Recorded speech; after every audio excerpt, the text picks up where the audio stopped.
What's up guys, welcome back to day 2 of vlog week. So if you guys are new, I am Tanisha and welcome to my channel. If you guys don't know what vlog week is, this week basically there are videos going up every single day, Monday, Tuesday, Wednesday, Thursday, Friday, Saturday, and Sunday.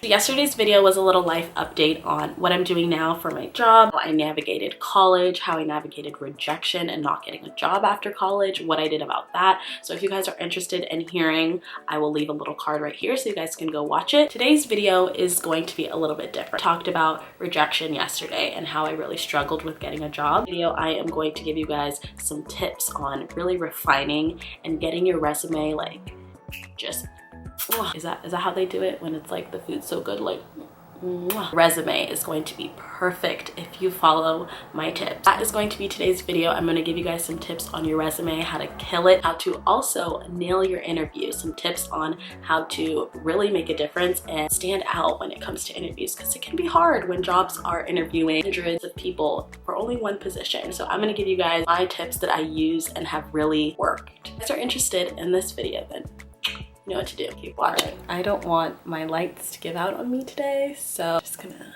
dim them a little bit. I'm going to get right into it. First thing that I want to talk about, resumes. So the first piece of advice that I would give you guys is, depending on your field, marketing, if it's management consulting, if it's I don't know what else, there's a bunch of jobs out there. You know what I'm talking about. Whatever job field or whatever type of career path that you plan on doing and you want to get into, first thing that I would do is research what resumes look like for those type of positions and fields. It's going to be different for everyone. In marketing, people like to see, especially now I feel like there's like a shift moving towards this, is more creative type of resumes. Because it's a creative field, people like to see your creativity in your resume. This is going to be the first thing that they see when they interact with you as a person. So you kind of want to display that. So whether that is, and I'll put some examples of some creative resumes so you guys can kind of get like a visual reference of what I'm talking about. Whether that is like a certain type of color, you like a certain type of font, this is kind of your way to kind of be creative and make your resume stand out. So many resumes look like this or look like this, and they're just like boring. Like they look the same. Mojo down the street has the same resume as you, and it's not gonna make you stand out in any way. But if you want to stand out when it comes to marketing, these types of resumes are the ones that like stand out. People are visual in nature, so if they see a resume out of a pile of like the same looking resumes that are just black and white text, nothing fancy, nothing different, they're gonna stop for a couple seconds and be like, okay, this person took time to make their resume look nice. They took time to actually make it look different than just slapping something together. It shows effort, it shows dedication, it shows creativity, and especially in a marketing industry, that's what people want. Other thing that I would do when it comes to researching resumes that are in your field is looking at what type of experience these people have. So obviously you're not going to look at a resume from someone that's been in marketing for 20 years because you're not going to have their experience. You want to look at someone that's maybe just graduated college for a year, or maybe has only done internships, or only has like a college resume where you only literally have your high school education, your college education, and maybe like some volunteer experience. I want to look at those types of things and maybe get like at different ranges of like, let's say a college resume, a 1-year post-grad resume, and like a 5-year post-grad resume, so you can see what types of experiences you need to do. So you can see, okay, maybe I should join this club, maybe I should have a position in this like volunteer group. You can see those types of things because that's what people are going to look at. You don't want to just have the classes that you did on your resume and nothing else, and not involved in any clubs or things that like add to your brand, or because that's what it is, it's your personal brand. I really recommend just looking at what types of experiences people do, whether it's being a director of your marketing club, whether it's volunteering for a nonprofit and doing their social media, whether it's interning at an agency for free for a summer. Find different things where it adds to your resume and shows that like, okay, this person is actually interested in this field and has done the work to show me that they actually want to do this. The other thing that you want to look at is the type of skills that people have, whether that's certifications, whether that's degrees, whether that's classes that they've taken. I want to know, should I be certified in this software? Should I have a degree in this? Should I have taken a class like like this. And once you know that like, okay, this type of job is looking for this type of thing, you can do that on your free time, or you can do that as a part of maybe your college offers that as a thing. You can get certified in something, and that just makes you stand out even more. If you're barely like starting off in your career and you have these certifications, it shows that you're putting in the work and that you're actually dedicated learning and your growth, and that you offer something different than someone that just like majored in marketing and like got the degree and didn't do anything else. Like, you want to stand out. You constantly want to be learning and applying yourself. Looking into the skills that you need to do the best work that you can is something that is really important. When it comes to your actual resume, you want to make sure that you are using action verbs. So I just busted out my resume as an example just so that I can like give you guys really good verbs that I've used like literally in real life. Like, this is my actual resume. By action verbs, I mean assisted, tracked, maintained, maximized, created, marketed, strategized, aided, prepared, gathered, created, designed, fostered. These are all action verbs that I've used in my resume, and what this is going to do is this is going to show what you've actually done. You don't want to say I was an intern at a marketing agency and I help post on social media. They will literally throw your resume in the trash. Like, I am not kidding. It shows no effort at all. This is someone's first impression of you, and you want to make a good impression. Using action verbs, they can see, okay, what has this person actually done? Did they just help post on social media, or did they create original content for social media platforms, including Instagram and Twitter? Like, which one would you pick? Just saying. Another tip that I have is to include specific accomplishments. By specific accomplishments, I mean percentages. So if you save the company X amount of dollars, I would say that. For example, on my resume, I've said maximize financial status of social campaigns that reduce clients' projected ad spend by 28%. When a company sees that, they're going to say, wow, this person can save me money. You want to kind of show off a little bit and pat yourself on the back in your resume. People are going to see that. They're going to say, wow, this person left their company in a better place than they found it. They actually contributed. They weren't just passive. They weren't just an employee that did the job and just did what they had to do and left. No, they like came into it, they hustled, and they actually like made a difference. Not only just specific percentages. You want to say, if you save the company money, say that. If you brought in new business, I would state that. If your account grew, if you solved a problem, if you managed a team of people, you'll want to include all of those things, because all of those things show different things about you. They're going to show, okay, this person can be a great leader. This person can be a great problem solver. This person can bring me money. This person can save me money. All those things are things that every company wants. Companies want good employees, they want good talent, and they also want to grow their business. So if you have done that in your previous positions, I would always state it. I would always kind of hype yourself up a little bit. And it's so easy to just get rough calculations. You don't have to have the exact percentage, you don't have to have the exact numbers, but if you can quickly calculate it in just like some quick decks that you have, or some quick like facts that you've seen someone like state, I would always write those accomplishments down, because when it comes down to it and when you actually need to like it in your resume, you'll have somewhere that you can just refer to, like, okay, I've done XXX. So make sure you always write down your accomplishments so that you can actually leverage and use them in your resume. Another thing that is helpful, and I think is a good way to kind of show off in your resume, if it applies, is to include your GPA. Now, my GPA wasn't good enough for me to include in my resume, so I didn't. I would say if your GPA, if you're in college or if you're in high school, this is mostly like geared towards college, but if you're in college and your GPA is above a 3.5, I would definitely include it on your resume. This is going to show employers that you can hustle, you can actually do well in school, and you're doing well in your classes. And if your major and classes apply to the position that you're applying for, they're going to see that this person is actually excelling at what they're tasked to do. And if I hire them at my company, they're going to excel here too. Now, this next tip kind of coincides with GPA. Now, if you have relevant coursework, I would always include that as well. My experience was a little different where I was a psych major and my major didn't exactly apply to the positions that I was looking for. I was a psych major and I was looking to get into marketing. So if you have taken relevant coursework like communications, integrated marketing, all those classes I took, I made sure to include them in my resume because it shows that like, yes, my major is a little bit different, but I am taking classes in this field because I'm interested and this is what I want to do. So the coursework that I chose to include was like integrated marketing communications, decoding media strategies, statistics, calculus, research methods, entrepreneurial communications, and principles of oral communication. Now, I am in a client-facing role, so oral communication is mandatory, like it's necessary to be able to communicate to the client. Entrepreneurial communication, if you're looking to work at a startup or something like that, someone's going to see that and going to say, hey, this person can probably excel in this work environment because they know what startup life is like. Integrated marketing, this is going to show that you have experience in all touch points of the marketing mix. So you have a little bit of PR experience, you have marketing experience, you have product development experience, you have advertising experience. It's going to show a lot. So in those little things, there's ways that you can show a lot about you, and relevant coursework is one that I would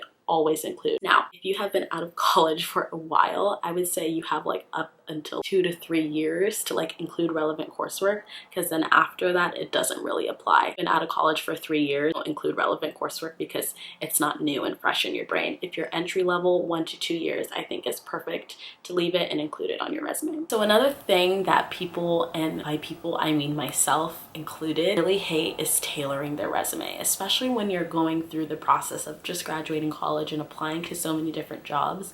It's really annoying to have to tailor your resume to every single job that you apply to. And I found like an easy way, like the lazy girl way, to not like change your resume every single time, and that's using like keywords.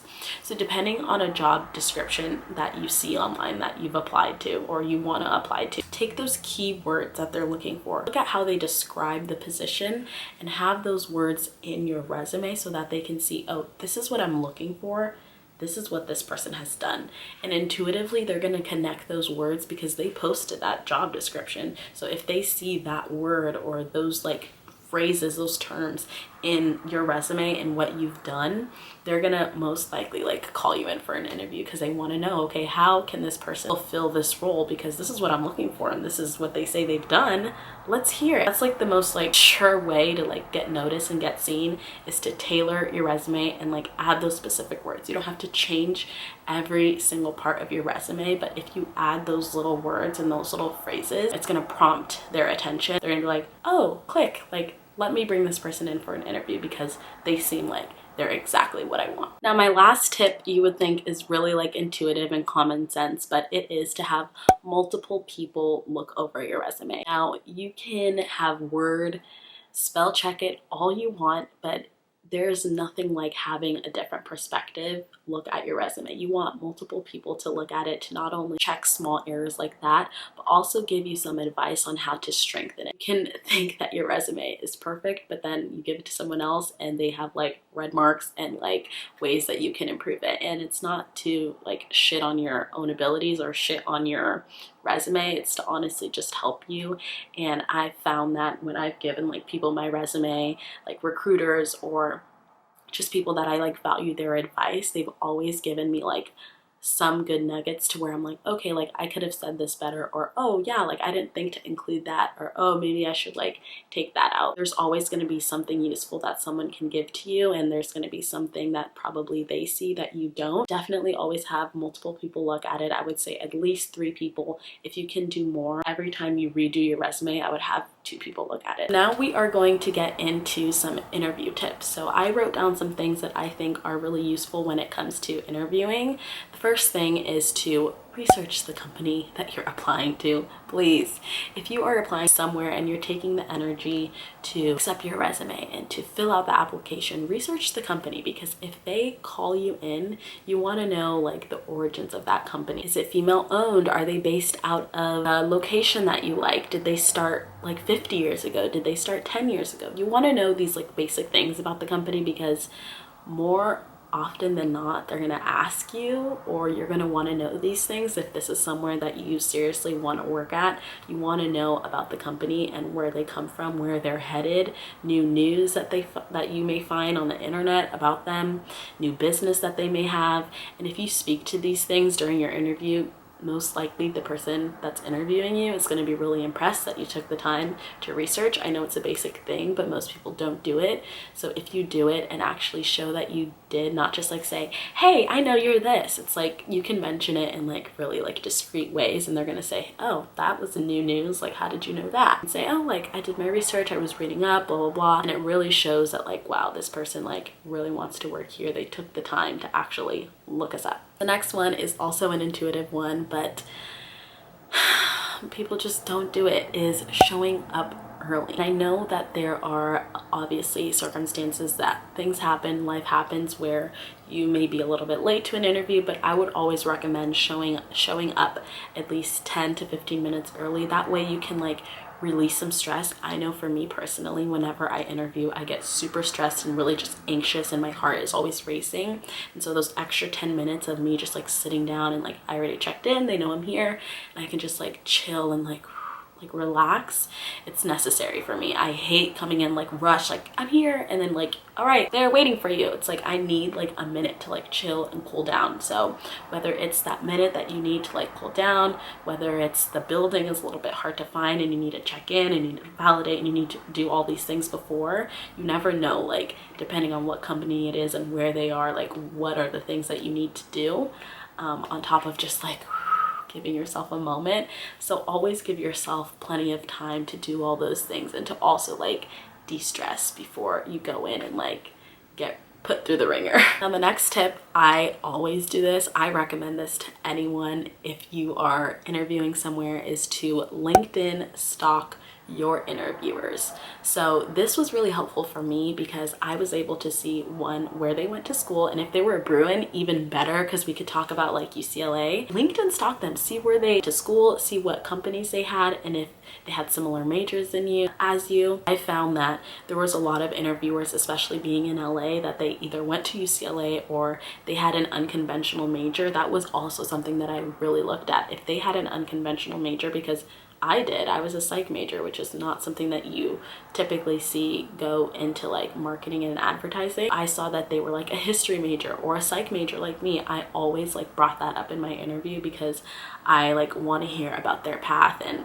how they got to where they were and how they knew that this is what they wanted to do. So you can really like learn a lot from someone that you're interviewing, and it shows that like you did your homework as well. So you always want to look up who you're talking to and get some like little insights on them. And my next tip is essential, and it is to always ask questions. Now this one goes hand in hand kind of with LinkedIn stalking them. If you LinkedIn stalk them, you have some questions to ask them, like, oh, you were this major, how did you get to like do what you're doing now? How was it like being a Bruin? Where did you live? Like what dorm did you live? Like that is one way where you can always find at least one question if you LinkedIn stalk them. Then you always just want to ask questions in general, because this is also like an interview for you. This is your chance to see, this is somewhere where I see myself fitting. Like this person works here. What is it actually like? What are the day-to-day responsibilities? What are you expecting from someone in this role? Like these are the things that you want to know. And I came up with a list of questions that like